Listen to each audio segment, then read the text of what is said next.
Hello friends, नमस्कार। आप सभी को नमस्कार, सभी का वेलकम इस क्लास में। You all are welcome to this class. Live class में जितने स्टूडेंट्स ऑलरेडी ज्वाइन कर चुके हैं वो क्विकली कंफर्म कर देंगे आपका ऑडियो वीडियो एक्सेसिबल है। All students in the live class please confirm quickly your audio video is okay. So I am waiting for your confirmation. कर दीजिए कंफर्म क्विकली। तो चलें शुरू करते हैं। आज का हमारा डिस्कशन है मॉड्यूल ए के चैप्टर 8 को लेकर के, जिसमें रेमिटेंस फैसिलिटीज फॉर रेजिडेंट्स। सो इसके ऊपर हम डिस्कशन करेंगे। जैसा कि आप जानते हैं, ये हमारी बेस बिल्डिंग क्लासेस है, जिसमें हम पहले कॉन्सेप्ट को अंडरस्टैंड करते हैं और उसके बाद उससे रिलेटेड जो क्वेश्चंस हैं उनको डिस्कस करते हैं। इससे जो आपका बेस है वो स्ट्रॉन्ग बनेगा। फिर पेपर में वो किसी भी प्रकार के क्वेश्चन पूछे तो हम उनको बड़ी आसानी से आंसर कर सकते हैं। तो चलिए शुरू करते हैं आज का discussion. Remittance facilities for residents. Residents के लिए रेमिटेंस की facilities. In India, RBI oversees foreign exchange market in line with the Foreign Exchange Management Act 1999। India के अंदर रिजर्व बैंक निगरानी रखता है फॉरेन एक्सचेंज मार्केट्स के ऊपर और फॉलो करता है फेमा 1999 को। यानी हम ये कह सकते हैं, अगर ये क्वेश्चन पूछा जाए who is regulator of foreign exchange markets, तो regulator of foreign exchange markets is Reserve bank of India. Exchange control was introduced under Defense of India rules on September 3, 1939। अगर हम थोड़ा बैक जाएं हिस्ट्री के अंदर, तो जो एक्सचेंज कंट्रोल था यानी फॉरेन एक्सचेंज का कंट्रोल, इसको इंट्रोड्यूस किया गया था इस एक्ट के अंतर्गत, जिसको हम कहते हैं डिफेंस ऑफ इंडिया रूल्स। तो ये रूल्स थे, सब्सिक्वेंटली इन्होंने एक्ट का फॉर्मेशन चेंज किया and this was done way back 1939। Statutory powers और provided by foreign exchange regulation act. तो यहाँ पे ये रूल्स थे, defence of India rules.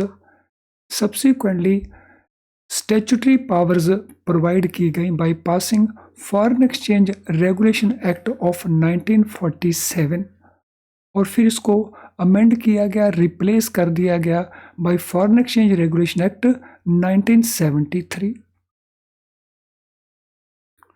Later on, FEMA replaced FIRA from June 1st 2000। So subsequently FEMA को enact किया गया foreign exchange management act को 1999 के अंदर और उसको इम्प्लीमेंट किया गया 1 जून 2000 से, और as a result foreign exchange regulation act 1973 इसको रिप्लेस कर दिया गया बाय फेमा। तो ये है brief history of exchange control act. FEMA made the offense related to foreign exchange as civil offenses as against criminal offenses under FERA 1973। FERA 1973 के अंतर्गत जो भी फॉरेन एक्सचेंज रिलेटेड वायलेशंस थी तो उनको क्रिमिनल ऑफेंस माना जाता था, जिसमें पनिशमेंट के फाइन्स के प्रावधान थे। लेकिन फेमा जब इंट्रोड्यूस किया गया 1999 के अंदर, तो उसको जो फॉरेन एक्सचेंज रिलेटेड ऑफेंसेस हैं तो उनको सिविल ऑफेंसेस माना जाता है। So this is a big difference between these two acts. So FEMA में जो लाइबिलिटी है वो सिविल ऑफेंसेस की तरह ली जाती है, जबकि फेरा के अंदर जो लाइबिलिटी थी ऑफेंसेस के लिए, so that was taken as criminal offence. FEMA extends to whole of India. So FEMA पूरे इंडिया को कवर करता है, लेकिन Gujarat international foreign tax city तो उसको ये कवर नहीं करता, जिसको हम कहते हैं GIFT City. So except GIFT city in Gujarat, तो it covers whole of India. अब फेमा के ऑब्जेक्टिव क्या क्या हैं? सो फेमा के ऑब्जेक्टिव्स में टू फैसिलिटेट एक्सटर्नल ट्रेड, जो हमारा विदेश व्यापार है उसको फैसिलिटेट करना, and payments, and promote orderly development and maintenance of foreign exchange markets in India. तो यानी यहाँ पे दो इम्पॉर्टेंट ऑब्जेक्टिव्स हैं। फेमा के कई सारे ऑब्जेक्टिव्स हैं जिनमें ये दो ऑब्जेक्टिव्स ज़्यादा इम्पॉर्टेंट हैं। To facilitate external trade and payments, this is one. Secondly, to promote orderly development and maintenance of foreign exchange markets in India। विदेश व्यापार को और पेमेंट्स को फैसिलिटेट करना और इंडिया का जो फॉरेन एक्सचेंज मार्केट्स है उसको एक प्रॉपर वे में डेवलप करना और उसको मेंटेन करना। चलिए, आई थिंक यहाँ तक आपने हर चीज़ अच्छे से अंडरस्टैंड कर ली होगी, and I am also sure कि आप अपने हैंड रिटन नोट्स ज़रूर प्रिपेयर कर रहे होंगे। अगर आप अपने हैंड रिटन नोट्स प्रिपेयर करते हैं जब आप किसी भी वीडियो को वॉच करते हैं, तो उसका बहुत बड़ा एडवांटेज होता है। आप उस टॉपिक को, उस कॉन्सेप्ट को और बेटर वे में अंडरस्टैंड करते हैं। That is benefit number one. क्योंकि उसको बेटर अंडरस्टैंड करते हैं इसीलिए वो आपको आसान लगता है। और फिर जब आप रिवीजन करेंगे at the time of exam, इन्हीं नोट्स से जब आप रिवीजन करेंगे तो हर एक रिवीजन आपको बहुत आसान लगेगा और क्विकली आप रिकॉल कर पाएंगे उस टेक्स्ट को जो आपने कॉपी में लिखा है। इसीलिए अगर आप अपने हैंड रिटन नोट्स नहीं बना रहे तो then you are missing something very very important. चलिए, in any case let us move further. अब हम बात करेंगे फेमा के फीचर्स क्या क्या हैं। So what are features of FEMA? FEMA के फीचर्स में सबसे पहला फीचर है central government authorise to issue notifications and RB issues rules.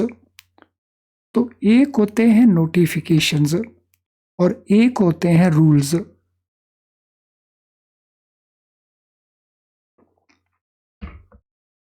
So FEMA में जो नोटिफिकेशंस इशू होती हैं वो सेंट्रल गवर्नमेंट इशू करती है, और फेमा में या उसके ऊपर बेस्ड जो रूल्स बनते हैं उन रूल्स को आरबीआई इशू करता है। ये डिस्टिंक्शन का ध्यान रखना है। Foreign exchange transactions are allowed only through authorised persons appointed by India. Very very important. जितनी भी फॉरेन एक्सचेंज ट्रांजैक्शंस होंगी वो इंडिविजुअल्स या एंटिटी अपने आप में नहीं कर सकते। सो एक्स ने अगर फॉरेन एक्सचेंज लेना है तो वो वाई से नहीं ले सकता। एक्स ले सकता है ये फॉरेन एक्सचेंज किसी अथोराइज्ड पर्सन से। वाई ने अगर फॉरेन एक्सचेंज बेचना है तो एक्स को नहीं बेच सकता, वो बेचेगा अथोराइज्ड पर्सन को। यानी जितनी भी फॉरेन एक्सचेंज रिलेटेड ट्रांजैक्शंस हैं वो अथोराइज्ड पर्सन्स के थ्रू ही कंप्लीट हो सकती हैं, और अथोराइज्ड पर्सन्स को reserve bank of India appoint करता है। Central government can restrict foreign exchange transaction under current account category.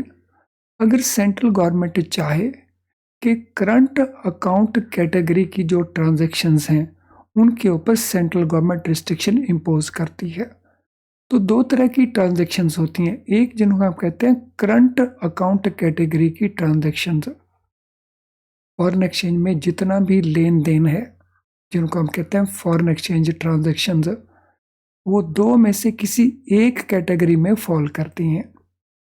इधर it is a current account transaction और it is capital account transaction. तो ध्यान से नोट कर लेंगे, अंडरस्टैंड कर लेंगे। R B can impose restrictions on capital account transactions. अगर किसी प्रकार की रिस्ट्रिक्शंस इम्पोज करनी है तो कैपिटल अकाउंट ट्रांजैक्शन के ऊपर आरबीआई, करंट अकाउंट ट्रांजैक्शन के ऊपर सेंट्रल गवर्नमेंट ये रिस्ट्रिक्शंस इम्पोज कर सकती हैं।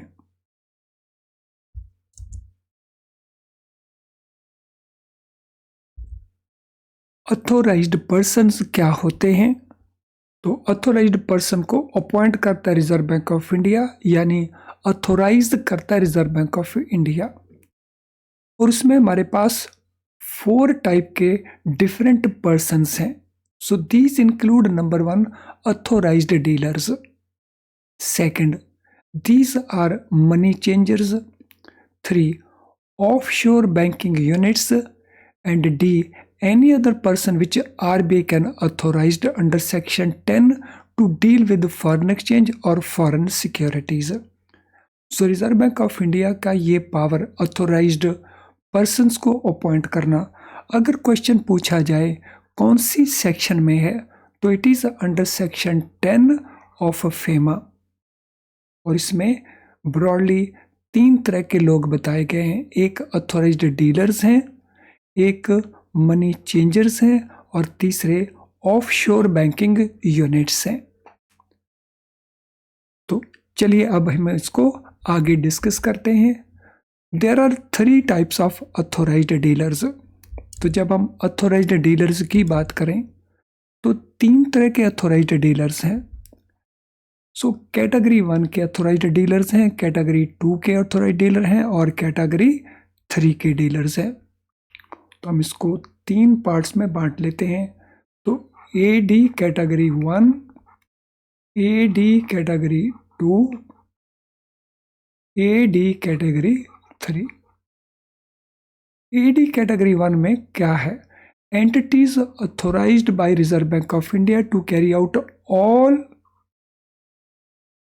Permissible current and capital account transactions. So जितनी भी करंट या कैपिटल अकाउंट ट्रांजैक्शन परमिटेड हैं बाय गवर्नमेंट ऑफ इंडिया और Reserve bank of India, authorized category dealer 1 वो सारी की सारी ट्रांजैक्शंस को कंडक्ट कर सकते हैं। But when we talk about AD category 2 और एडी कैटेगरी 1 के अंदर मेनली आप कह सकते हैं कि जितने भी कमर्शियल बैंक्स हैं वो तकरीबन एडी कैटेगरी 1 के अंदर इंक्लूड होते हैं। AD category 2, these are the entities authorized to carry out specified non-trade related current account transactions। अब इसको ध्यान में रखना है। तो they can also conduct foreign exchange transactions, लेकिन उनके ऊपर क्या रिस्ट्रिक्शंस हैं? सो पहला, they can not conduct all permissible current and capital account transaction, they can carry out only specified transactions. और उन स्पेसिफाइड ट्रांजेक्शन्स में भी ट्रेड ट्रांजेक्शन्स नहीं हो सकती। So they can be only non trade transactions, और वो भी केवल करंट अकाउंट को लेकर के। सो दिस मीन ये कैपिटल अकाउंट ट्रांजेक्शन्स कंडक्ट नहीं कर सकते। वेयर एज जब हम बात करते हैं एडी कैटेगरी 1 की, so they can conduct current account as well as capital account transaction and all permissible transactions. और इनमें आते हैं कमर्शियल बैंक्स। और कैटेगरी 2 में कौन आते हैं? Upgraded full fledged money changers. तो मनी चेंजर्स अगर उनको अपग्रेड किया है फुल फ्लेज्ड तो वो आ जाएंगे। देन रीजनल रूरल बैंक्स जो क्वालिफाई करते हों, सिलेक्ट अर्बन कोऑपरेटिव बैंक्स, और इसके अलावा स्मॉल फाइनेंस बैंक्स, और इसके अलावा और कोई भी एंटिटी जिसको reserve bank of India permit करता है। तो इस कैटेगरी में कौन कौन ऑथोराइज्ड है ये भी ध्यान में रखना होगा, क्योंकि यहाँ पे तो क्लियर है कि these are primarily commercial banks, लेकिन यहाँ पे FFMCs full fledged money changers जो अपग्रेड किए गए हैं, सिलेक्ट RRBs हैं, सिलेक्ट अर्बन कोऑपरेटिव बैंक्स हैं स्मॉल फिनांस बैंक्स हैं एंड अदर एंटिटीज़ हैं जो फॉरेन एक्सचेंज ट्रांजैक्शन में लिमिटेड मैनर में डीलिंग कर सकते हैं। एडी कैटेगरी 3 में कौन आते हैं? तो these are entities authorised by RBI to carry out specific foreign exchange transactions incidental to their business activities. ये जो एंटिटीज हैं जो भी बिजनेस एक्टिविटीज करती हैं उनसे रिलेटेड जो ट्रांजैक्शंस हैं, यानी सभी ट्रांजैक्शंस नहीं, उनके अपने बिजनेस से रिलेटेड जो ट्रांजैक्शंस हैं, so they can carry these transactions. आमतौर के ऊपर ये फाइनेंशियल इंस्टीट्यूशंस हैं जो कैटेगरी 3 में क्लासीफाई की जाती हैं। और ध्यान रखना है, ये हर प्रकार की ट्रांजैक्शन को कंडक्ट नहीं कर सकते। So they can conduct transactions incidental to their business और देयर एक्टिविटीज, जो इनके बिजनेस या एक्टिविटीज से रिलेटेड ट्रांजैक्शंस हैं। Only those transactions can be conducted by them. Full fledged money changers. A money changers authorized to purchase foreign exchange from non-residents visiting India and residents and sell foreign exchange for private and business travel purpose only. So this is important classification. So full-fledged money changers हम किनको कहेंगे? इनको क्या authority है? इनको authority है कि जितने भी नॉन रेजिडेंट्स आते हैं इंडिया को विजिट करने के लिए, या हमारे रेजिडेंट्स अगर वो फॉरेन विजिट के लिए गए और वापस आ रहे हैं, तो उनसे ये फॉरेन एक्सचेंज परचेज कर सकते हैं। इसके अलावा ये फॉरेन एक्सचेंज सेल कर सकते हैं किस पर्पस के लिए? प्राइवेट विजिट के लिए या बिजनेस ट्रैवल पर्पस के लिए। तो इनकी बहुत ही लिमिटेड पावर्स हैं और आमतौर के ऊपर ये हैं प्राइवेट ऑपरेटर्स। सो किसी भी सिटी में आप जाएंगे तो वहाँ पे आपको इस प्रकार की शॉप्स मिलेंगी, तो जिनको अथॉरिटी है कि वो नॉन रेजिडेंट से या जो रेजिडेंट्स हैं उनसे फॉरेन एक्सचेंज परचेज कर सकते हैं, लेकिन सेल करते हैं वो केवल प्राइवेट या बिजनेस ट्रैवल पर्पस के लिए। फ्रेंड्स, आई एम श्योर जो कुछ हमने यहाँ तक डिस्कस किया, everything will be very very clear to all of you. तो थोड़ा सा मुझे फीडबैक दे दीजिए वीडियो के कमेंट बॉक्स के अंदर, चैट बॉक्स में नहीं, वीडियो के कमेंट बॉक्स के अंदर। तो लिख दीजिए able to understand foreign exchange properly. Yes कर दीजिए जरा कमेंट।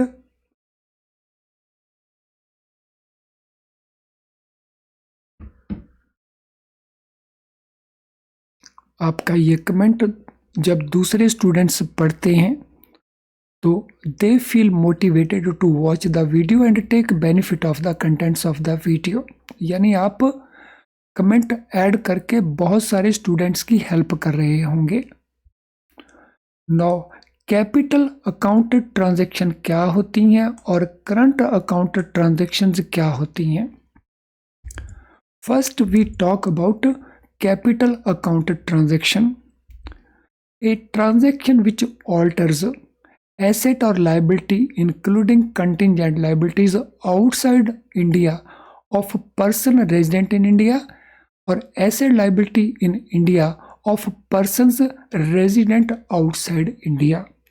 तो हम यहाँ पे एग्जाम्पल ले लेते हैं, एक तरफ स्टेट बैंक ऑफ इंडिया का, दूसरी तरफ हम ले लेते हैं किसी यूएस फंड का।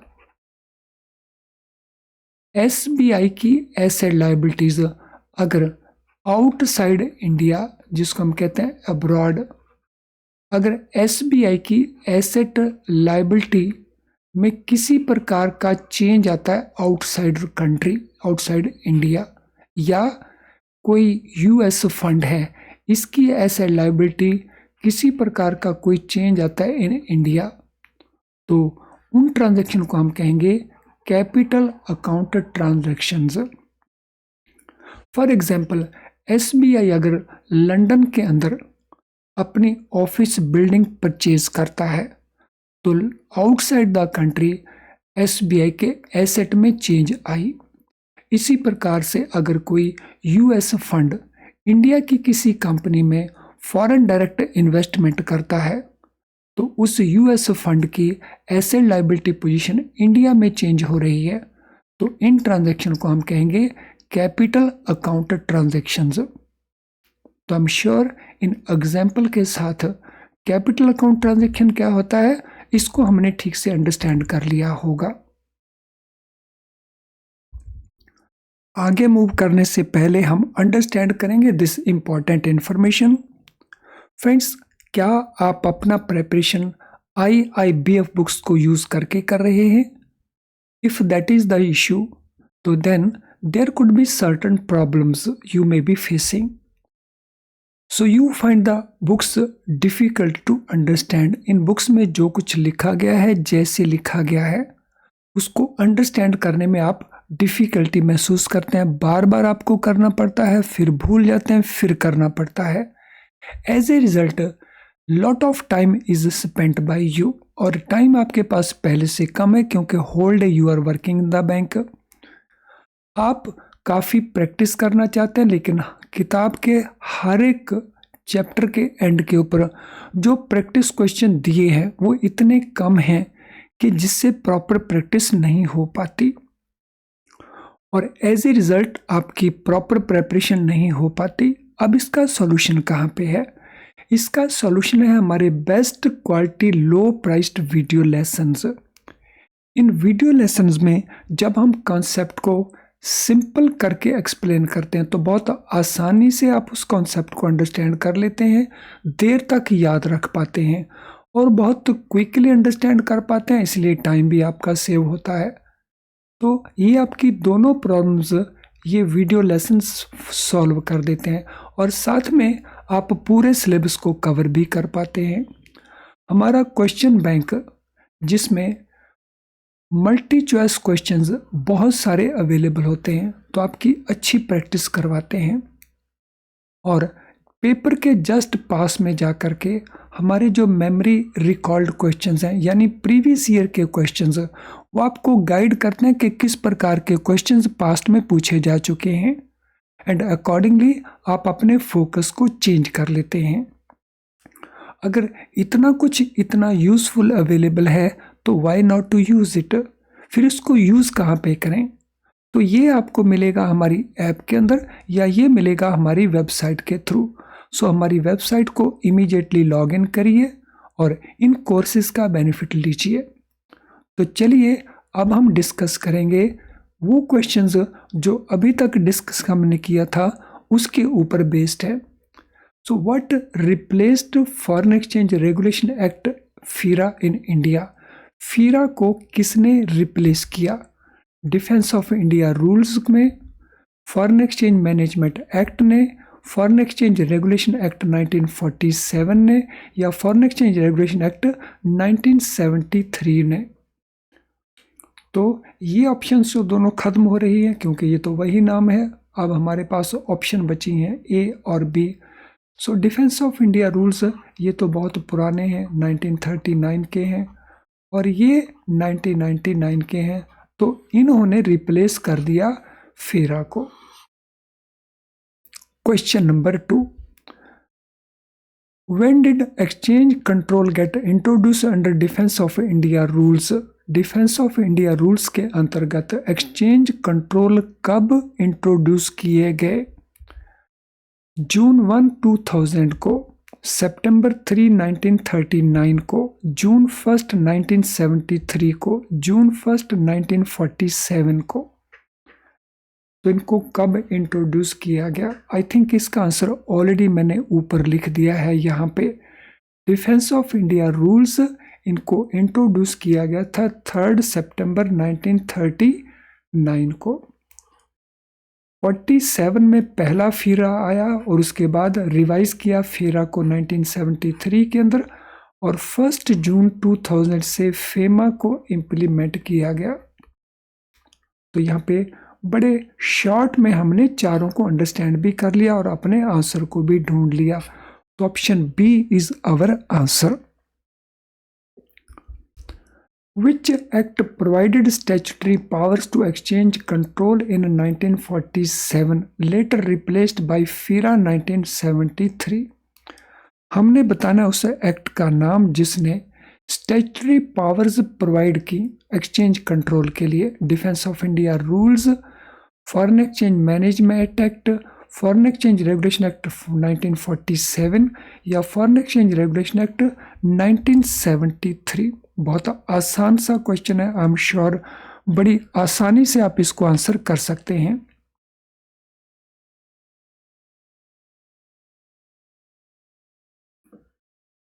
यस, देखिए कौन सा आंसर बनता है। तो आंसर हमारा बनता है सी। 1947 के अंदर जो डिफेंस ऑफ इंडिया रूल्स थे उनको स्टैट्यूटरी पावर्स दी गई through foreign exchange regulation act 1947। Option C is our answer. When did FEMA replaced FERA in India? FEMA ने फीरा को इंडिया में कब रिप्लेस किया? ये डिफरेंट डेट्स हैं, तो चेक करिए इनमें कौन सी डेट है जब फेमा ने फीरा को रिप्लेस कर दिया।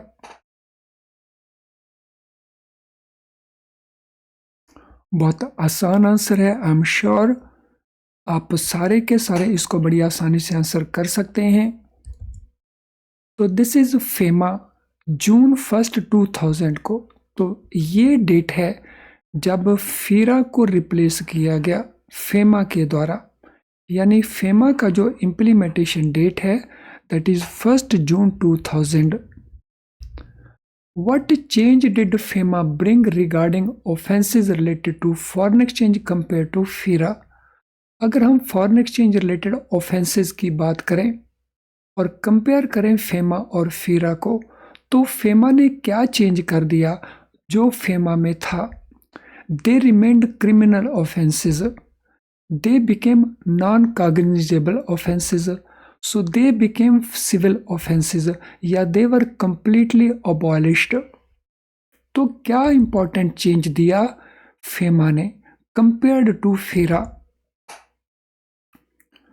सो फेरा में जो ऑफेंसेस थे they were considered to be criminal offences, और फेमा में जो ऑफेंसेस हैं they are considered civil offences. Option C हमारा आंसर बन जाएगा। To which region does FEMA not extend? India में कौन सा वो पार्ट है जहां फेमा एप्लीकेबल नहीं है? So it is GIFT city in Gujarat, it is whole of India, it is Gujarat, और it is foreign exchange regulation areas. हमने बताना है किस एरिया को फेमा कवर नहीं करता है। देखिए कितनी डेप्थ में, कितनी डिटेल में हम क्वेश्चन को कवर कर पा रहे हैं, क्योंकि ये हमारी बेस क्लासेस हैं। अगर इनको आपने अच्छे से कर लिया तो फिर पेपर में आपको कोई डिफिकल्टी नहीं आने वाली। Yes, question number 6, what shall be the answer? So question number 6 का आंसर बनेगा gift city. Option A is the answer. What is the primary authority responsible for issuing notification relating to FEMA? FEMA से related जो notification है उनको issue करने वाली primary authority कौन है? It is RBI, it is ministry of finance, it is central government, या it is authorized persons who issues notifications relating to FEMA। कौन है वो authority? So that authority is the central government. According to FEMA, through whom are foreign exchange transactions allowed? FEMA के मुताबिक foreign exchange की जो transactions हैं किनके through permitted हैं? Individuals के through, authorized person appointed by RBI के through, any financial institution के थ्रू, या foreign governments के थ्रू? क्वेश्चन नंबर 2 क्या आंसर बनता है क्वेश्चन नंबर 2 के लिए? सो आंसर हमारा बनता है APs, authorised persons. Authorised by reserve bank of India, यानी ऑप्शन बी जो है, so that is our answer. Friends, आज के सेशन से रिलेटेड अगर आपका कोई भी क्वेश्चन है तो इस वीडियो के कमेंट बॉक्स में आप अपने क्वेश्चन को टाइप कर सकते हैं, तो वहीं पे हम उसको आंसर कर देंगे। और अगर आपका कोई अदर क्वेरी है तो उस क्वेरी को आप इस ईमेल के ऊपर पोस्ट कर दीजिए, हम उसको रिप्लाई करके आपको सूटेबली हेल्प करेंगे। आज का सेशन अगर आपको यूज़फुल नहीं लगा तो इसका डिसलाइक ज़रूर करके जाना, लेकिन अगर ये आपको यूज़फुल लगा हो तो फिर लाइक करने में संकोच ना करें। आपका लाइक करना means you are suggesting to YouTube कि इसे यूट्यूब और बहुत सारे स्टूडेंट्स को दिखाए। तो जैसे ही आप लाइक करते हैं तो यूट्यूब उस सेशन को, उस वीडियो को और बहुत सारे स्टूडेंट को दिखाने की कोशिश करता है अपने लेवल के ऊपर। इस वीडियो को लिंक के आप अपने फ्रेंड के साथ शेयर कर सकते हैं। चैनल अगर आपने अभी तक सब्सक्राइब नहीं किया या सब्सक्राइब तो किया लेकिन बेल आइकन पुश नहीं किया तो हमारे नोटिफिकेशंस आपको नहीं मिल रहे होंगे। तो अगर आप चाहते हैं कि आपकी क्लासेस मिस ना हो तो चैनल को सब्सक्राइब कर लें और बेल आइकन के साथ उसको सब्सक्राइब करें। हम इस डिस्कशन को कंटिन्यू करेंगे आने वाले सेशंस के अंदर, तो अभी हम इस सेशन को वाइंड अप करेंगे। Thank you friends and all the very best to all of you.